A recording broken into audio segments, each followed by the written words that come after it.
This winter, keep your hummingbirds safe using these tips. Plastic feeders are safer than metal feeders. Metal feeders are great for the summer, out of the elements, but put them away in the winter and use plastic ones to avoid hummingbird injury. Use a hummingbird feeder heater to keep the nectar from freezing on nights when you have very cold temperatures. You can also use Christmas lights or an incandescent bulb. We can MacGyver some solutions to keep the nectar from freezing.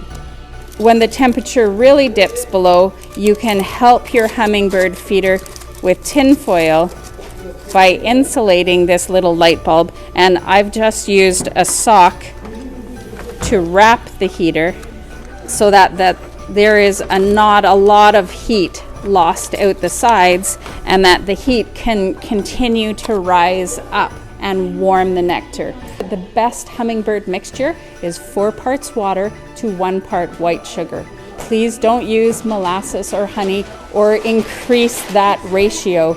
Your hummingbirds are really sensitive, so 4 water to 1 of sugar. Bring your water to a boil, add your sugar until it's all mixed in. If you can create a little bit of a warming area for hummingbirds, you can use natural branches under an overhang away from wind and rain, just for them to warm up a little bit.